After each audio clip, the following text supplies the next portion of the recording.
Now, this illustration deals with grounding the barriers of an intrinsically safe system. In accordance with NEC 504.50, A as in apple and B as in boy.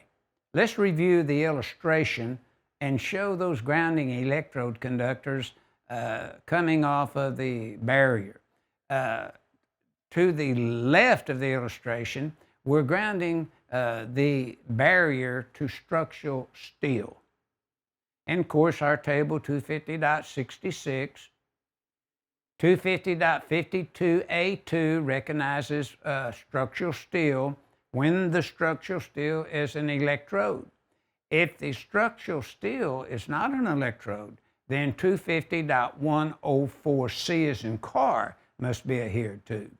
And in course 250.104C talks about the structural steel and the grounding electrode conductor and so forth. Now, looking at the next illustration of grounding is a metal water pipe, and 10 foot of it or more must be in the earth is required by 250.52A1. And 250.104A deals when the water pipe is not an electrode. In other words, 10 feet or more of it is not in the earth. Just as 250.104C for the structural steel, we'd have to review it when the structural steel was not a grounding electrode bonded into the earth in some manner.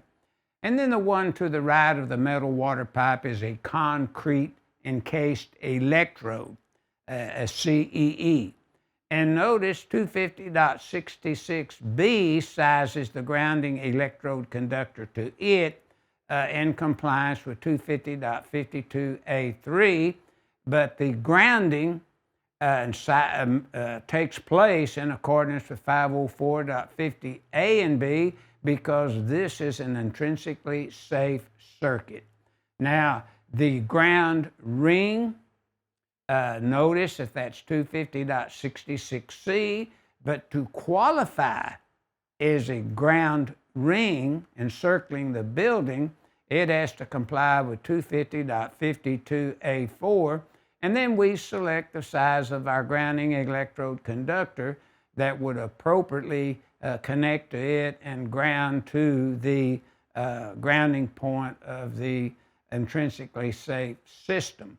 And then notice the barrier is talked about a little bit in sections, and at the very top of the illustration to the right of the barrier, we talk about reviewing 504.2 item 2 for this.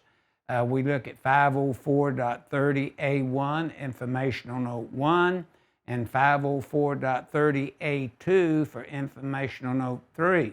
Now we use these section numbers in conjunction with 504.50A and B. And in course you see the associated apparatus is defined in Article 100, Part 3. Part 3 deals with all types of equipment that is used for protective techniques in classified locations. In alphabetical order, they are placed in Article 100, Part 3.